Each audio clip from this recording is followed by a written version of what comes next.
Welcome to mathematic world. First question है, एक कोण अपने संपूरक कोण का एक कोण अपने संपूरक कोण का 4/5 है। कोण का माप क्या होगा? देखिए, तो संपूरक कोण क्या होता है? तो संपूरक कोण जब वो होता है जो दो कोण एक दूसरे को मिला के कितना बनाते हैं, आपका 180 डिग्री का कोण बनाते हैं, अर्थात दो कोणों का योग 180 हो जाता है, वो संपूरक हो जाते हैं। यहाँ संपूरक कोण का कोण दिया है कितना, 4/5। तो यहाँ संपूरक मान लेते हैं हम कि संपूरक कोण कितना रहेगा आपका 5x, तो कोण कितना हो जाएगा आपका 4x। कंडीशन को अप्लाई करते हैं तो क्या होगा, यहाँ से 5x + 4x बराबर 180 डिग्री। तो यहाँ से 9x बराबर 180, तो x होगा आपका कितना 20। x कितना हो जाएगा आपका 20 डिग्री। निकालना है आपको क्या, यहाँ से कोण निकालना है। तो कोण कितना है आपका 4x, तो 4 × 20 बराबर 80 डिग्री। तो ये आपका करेक्ट आंसर होगा क्या, 80 डिग्री आपका सही आंसर होगा। नेक्स्ट क्वेश्चन है, चिमनी मीनार से 120 मीटर की दूरी पर खड़ी है। एक चिमनी है, एक मीनार है, इनके दोनों के बीच की जो दूरी है वो कितनी है आपकी 120 मीटर है। आगे देखते हैं, मीनार के शीर्ष से ज़मीन पर बनने वाला कोण 60 डिग्री है। तो मीनार के शीर्ष से ज़मीन पर बनने वाला जो कोण है वो कितना है आपका, ज़मीन पर कोण बनना है आपका, तो कितना बनना है आपका 60 डिग्री। तो मीनार की ऊंचाई मीटर में क्या होगी? तो मीनार की ऊंचाई आप सपोज कर लेते हैं कि h हो जाएगी। देखिए, यहाँ पे हमें ऊंचाई निकालनी है, अर्थात लंब निकालना है। दिया क्या है आपका, आधार दिया है और कोण दिया हुआ है। तो लंब आधार किस में आता है आपका, तो वो आता है tan में। तो tan थीटा इक्वल टू लंब बटे आधार, लंब बटे आधार। tan थीटा का वैल्यू आपका दिया हुआ है 60, तो tan 60 इक्वल टू लंब कितना h, आधार कितना 120। tan 60 का वैल्यू यहाँ पुट करेंगे तो कितना होता है आपका √3 h बटे 120। क्रॉस मल्टीप्लाई कर लेंगे तो h इक्वल टू कितना हो जाएगा 120 √3। इतना मीटर आपका क्या आ जाएगा, आंसर आ जाएगा 120 √3, अर्थात बी आपका करेक्ट आंसर होगा। नेक्स्ट क्वेश्चन है, यदि tan a इक्वल टू 1, मतलब tan a का वैल्यू आपका 1 दिया हुआ है और sin b का वैल्यू 1/√2 दिया हुआ है, तो यहाँ से sin a + b का वैल्यू आपको निकालना है। तो tan a का वैल्यू यहाँ दिया हुआ है 1, तो पता करना है आपको कितने डिग्री का वैल्यू आपका 1 होता है tan में, तो वो होता है आपका 45 का। तो ये b a का वैल्यू आपका यहाँ से निकल गया कितना 45। दूसरी बात करते हैं यहाँ से sin b, तो sin कितने डिग्री का वैल्यू आपका कितना आता है आपका 1/√2 आता है। तो ये भी आता है आपका b इक्वल टू कितना निकल जाएगा यहाँ 45, क्योंकि sin b का वैल्यू आपका मतलब sin 45 का वैल्यू कितना होता है आपका 1/√2 होता है। तो यहाँ निकालना है आपको क्या, sin a + b।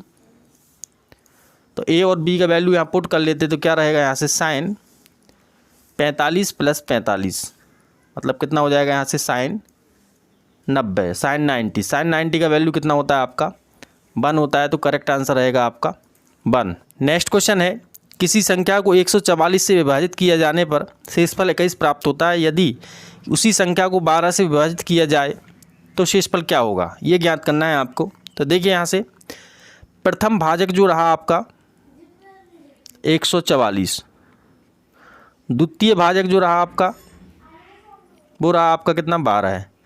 तो हमें ये कंडीशन देखनी पड़ती है कि प्रथम भाजक द्वितीय भाजक से पूर्ण रूप से कट रहा हो, अर्थात 12 से 144 पूरा कट जाए। तो 12 से 144 पूरा कट रहा है, मतलब कंडीशन अप्लाई हो रहा है। यदि ऐसा कंडीशन अप्लाई होता है तो फिर जो प्रथम स्थिति में जो शेषफल आया हुआ था उसी को हम दूसरे वाले भाजक से क्या कर देंगे, डिवाइड कर देंगे। तो प्रथम स्थिति में शेषफल आया था आपका 21, उससे हम 12 को से डिवाइड कर देंगे तो 12 एकम 12 बचेगा कितना आपका 9। तो यही 9 आपका क्या रहेगा, शेषफल रहेगा। तो करेक्ट आंसर रहेगा आपका डी। नेक्स्ट क्वेश्चन है, एक पुस्तक का क्रय मूल्य 200 रुपया है।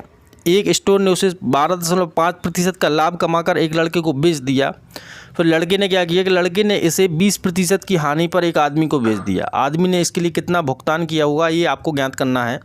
तो सिंपल क्वेश्चन है आपका, 200 रुपया आपका क्रय मूल्य था। पहला क्या हो रहा है आपका 12.5% का लाभ हो रहा है, अर्थात 100 में इसको जोड़ देंगे तो 112.5 ही हो गया बटा 100, अर्थात ये इतनी कंडीशन में क्या हो गया आपका 12.5% लाभ के बाद ये विक्रय मूल्य निकल गया। लेकिन कंडीशन ये भी है कि 20% की हानि भी हो रही, तो 100 में से 20 को घटा लेंगे तो क्या रहेगा 80/100। इसको कैलकुलेट करना है आपको। 2 जीरो से ये 2 जीरो कैंसिल हो गए, ये जीरो से ये जीरो, और 2 से डिवाइड करेंगे इसमें तो कितने बार में जाएगा आपका 5 बार में। अब यहाँ देखिए कितना बचा आपका 112.5 गुणा 8 बटा 5। पहले 8 का गुणा कर लीजिए, फिर 5 से डिवाइड कर लेंगे। तो 8 से गुणा करेंगे यहाँ से, तो 8 पंच 40, 8 दूनी 16, 4 20, 8 एकम 8।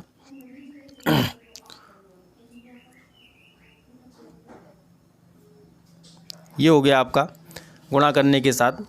अब यहाँ से क्या करना है आपको, 5 से डिवाइड कर देना है। तो 5 से डिवाइड करेंगे तो 18 पंच 90, मतलब कितना आ जाएगा आपका 180। 180 जो रहा आपका वो करेक्ट आंसर होगा, तो बी आपका करेक्ट आंसर है। नेक्स्ट क्वेश्चन है, दो संख्याओं का गुणनफल 0.432 है, उनमें एक संख्या इतनी है तो दूसरी संख्या ज्ञात कीजिए। बड़ा सिंपल सवाल है आपका, ओनली कैलकुलेशन पर आधारित क्वेश्चन है। 0.432 में डिवाइड करना है आपको कितने से, 1.6 से, क्योंकि एक संख्या तो आपकी दी है, दूसरी संख्या निकालने के लिए क्या करेंगे, इससे हम डिवाइड कर लेंगे। पहले ये दशमलव हटा लेते हैं, तो दशमलव हटाते तो क्या बचेगा आपका 4.32/16। नीचे वाले का दशमलव हमने हटा लिया है, तो यहाँ पे एक अंक के बाद दशमलव यहाँ पे लग गया है। अब इसको डिवाइड कर लेते हैं, 4.32 में डिवाइड करते हैं यहाँ से कितने से, 16 से, तो 16 दूनी 32। उससे पहले क्या आएगा आपका दशमलव, क्योंकि यहाँ पे डिवाइड नहीं जा रहा, तो क्या होगा आपका 16 दूनी 32, बचेगा 11 और 16 सत्ते 112, तो ये कैंसिल हो जाएगा यहाँ से। तो कितना आएगा 0.7275, मतलब 0.27, ये आपका आंसर रहेगा। तो सी आपका करेक्ट आंसर है। नेक्स्ट क्वेश्चन है, एक व्यवसाय में एक्स ने 8 महीने के लिए 16,000 रुपये का निवेश किया, वाई ने 10 महीने के लिए 12,000 का निवेश किया, जेड ने 12 महीने के लिए 8,000 का निवेश किया, और अंत में उन्हें क्या हुआ, 17,200 रुपये का कुल वार्षिक लाभ हुआ। उसमें वाई का हिस्सा आपको ज्ञात करना है। तो देखिए, जिस रेशियो में, जिस अनुपात में उन्होंने निवेश किया होगा, उसी अनुपात में आपका क्या मिलेगा, उनको लाभ में से हिस्सा मिलेगा। तो इनका अनुपात निकाल लेते हैं कि किस अनुपात में उन्होंने पैसे को इन्वेस्ट किया था। तो यहाँ देखिए आपका एक्स का, ये वाई और ये जेड, तीनों का यहाँ से देख लेते हैं। तो एक्स का क्या रहा आपका, 16,000 रुपये उसने जमा किए, कितने महीने के लिए, 8 महीने के लिए। तो मल्टीप्लाई 8 का कर लिया। यहाँ अनुपात लगा देते हैं, क्या लगा देते हैं, अनुपात।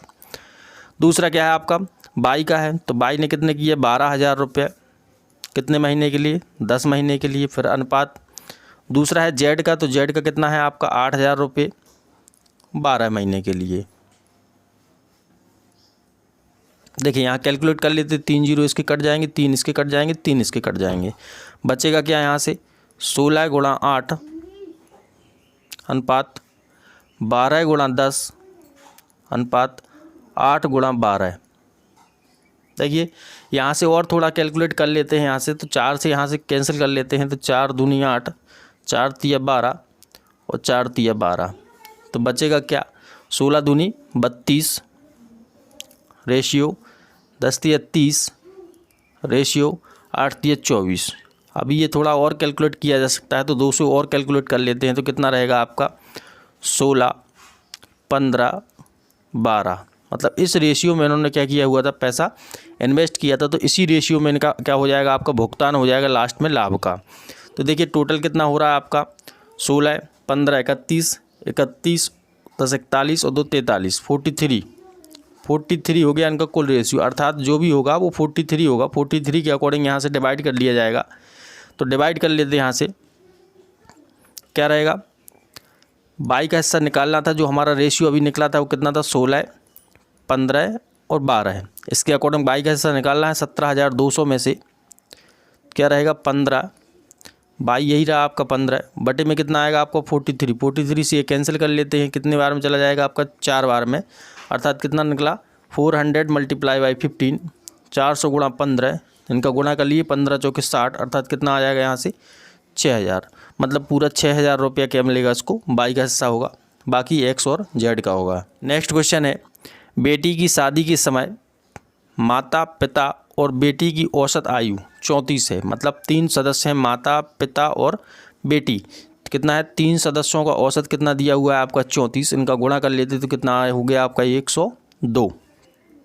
अब बात करते हैं, शादी के 1 वर्ष बाद इस परिवार में एक बच्चे का जन्म होता है, और शादी के 7 वर्ष बाद, मतलब पिता माता में 7 वर्ष जुड़ेगा, बेटी में भी 7 वर्ष जुड़ेगा, लेकिन जो बच्ची रहेगी वो कितने की रहेगी, आपकी 6 की रहेगी, क्योंकि शादी के 1 साल बाद उसका जन्म हुआ और कंडीशन की बात कर रहे हैं तो 7 साल बाद की बात। तो देखिए इनका ज़रा देखें, 7 7 7 7 21 और 6 कितना हो जाएगा आपका 27।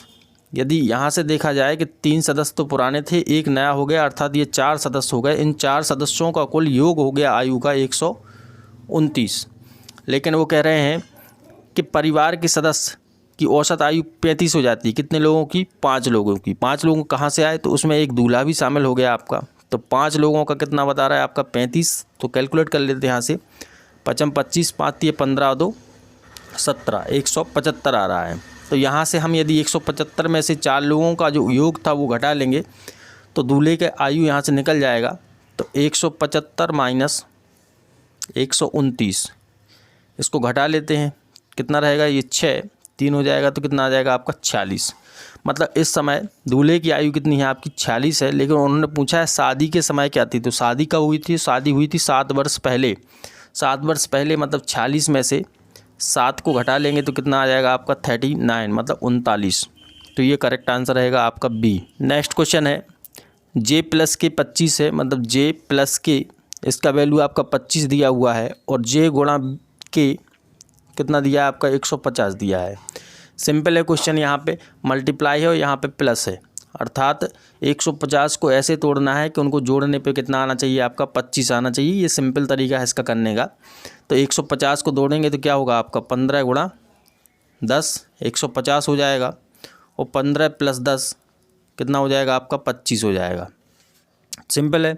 तो यहाँ से आपको निकालना क्या है, j माइनस के, अर्थात एक संख्या 15 रही, एक संख्या 10 हो गई, तो j माइनस के निकालेंगे तो 15 माइनस 10 निकाल देंगे यहाँ से, तो कितना हो जाएगा आपका 5 आपका करेक्ट आंसर होगा, प्लस माइनस 5 आपका सही आंसर हो जाएगा। नेक्स्ट क्वेश्चन है, 5 सेंटीमीटर 12 सेंटीमीटर और 13 सेंटीमीटर, मतलब 3 भुजाएँ दी हुई हैं त्रिभुज की, 5 सेंटीमीटर 12 सेंटीमीटर और 13 सेंटीमीटर।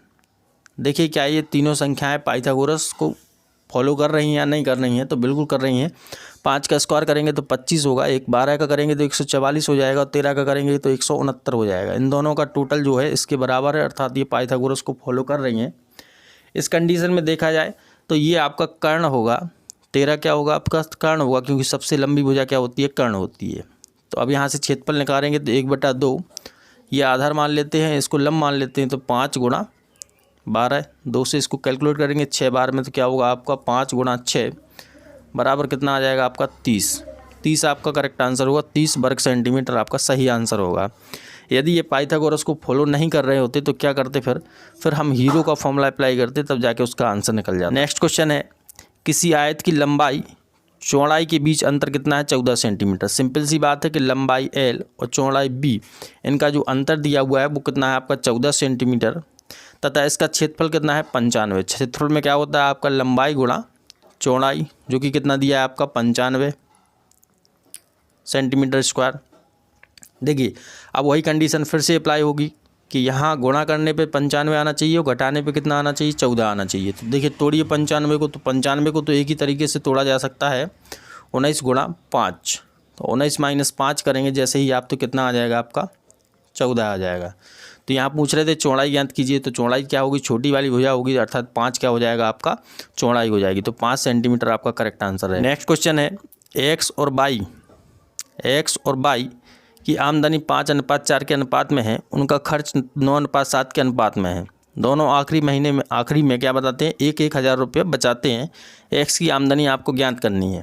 तो देखिए सपोज कर लीजिए कि आमदनी वाला जो पार्ट रहा वो क्या रहा आपका 5x और 4x, ये आमदनी हो गई।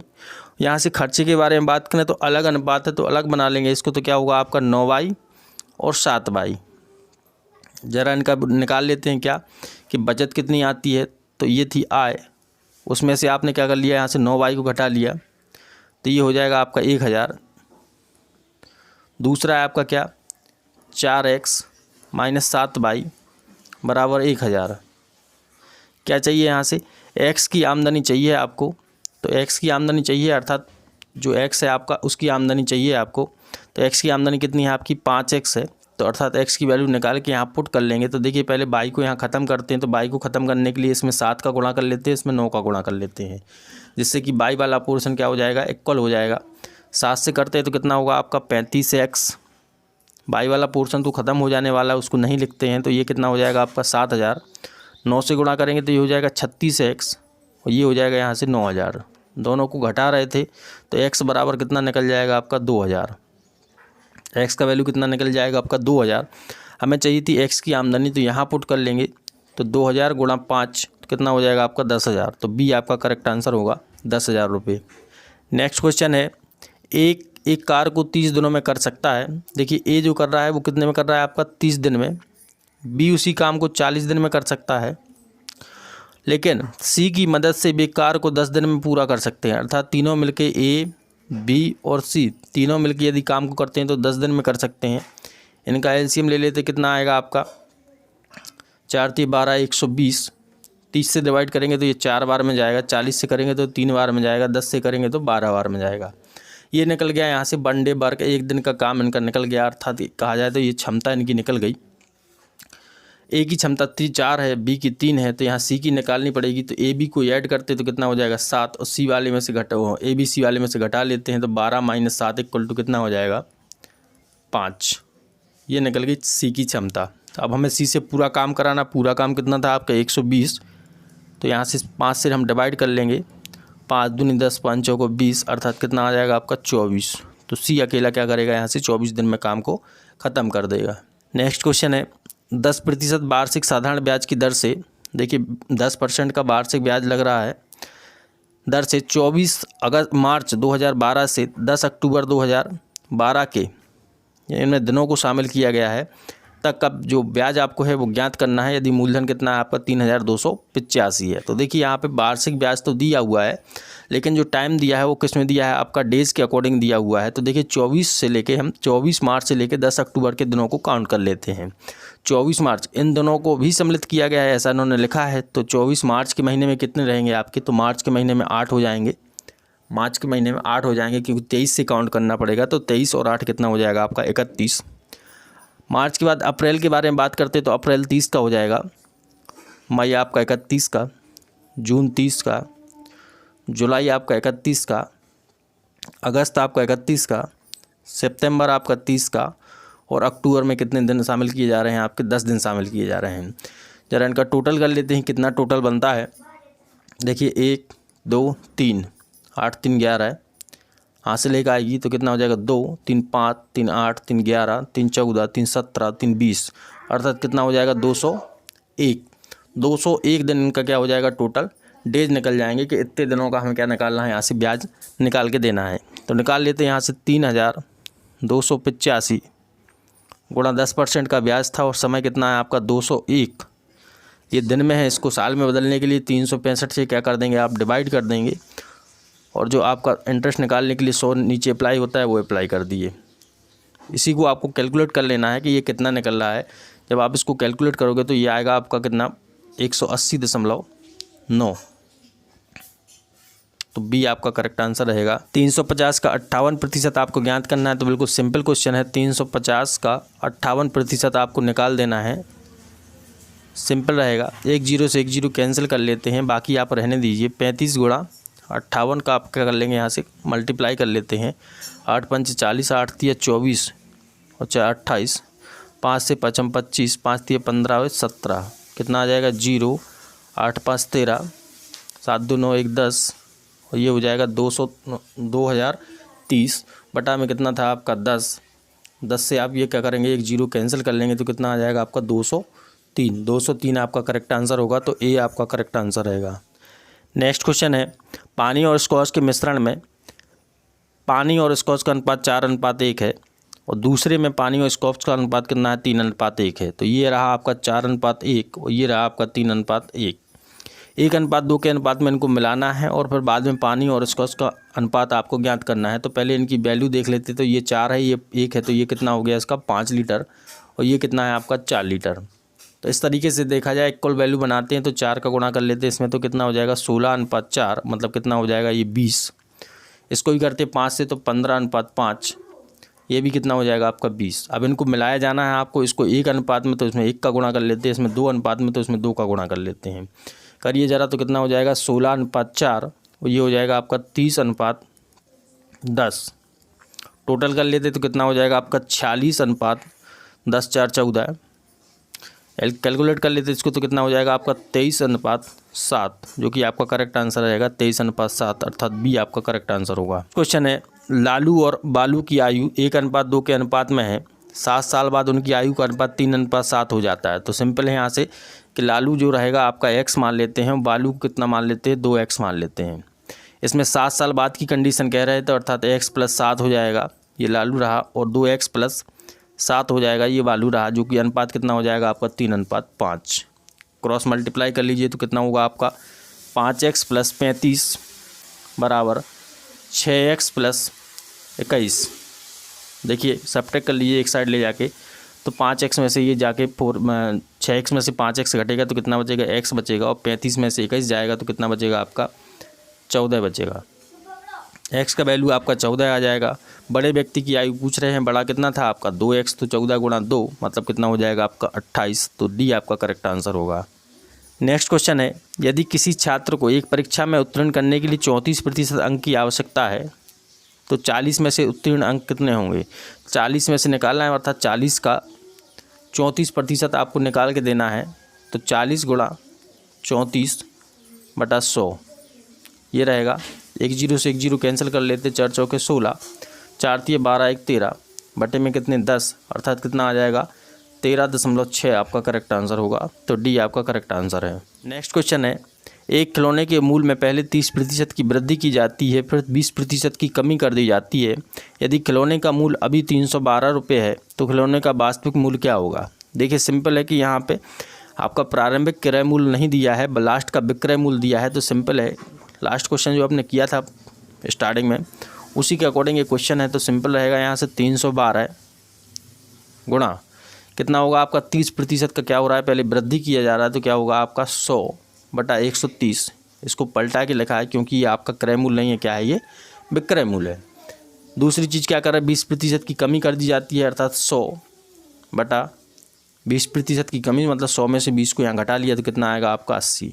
2 0 से 2 0 ये कैंसिल कर लेते, कितना रहेगा आपका 312 × 100/100 13 × 8। इसको कैंसिल कर लेते, 13 एकम 13 बचेगा कितना आपका 13 दूनी 26 बचेगा आपका 5 और 13 चौके क्या होगा आपका 52। 8 से ये भी कैंसिल कर लेंगे तो 3 बार में, तो यहाँ से कुल मिला के कितना आ जाएगा आपका 300 आ जाएगा। तो 300 आपका करेक्ट आंसर रहेगा कौन सा, सी।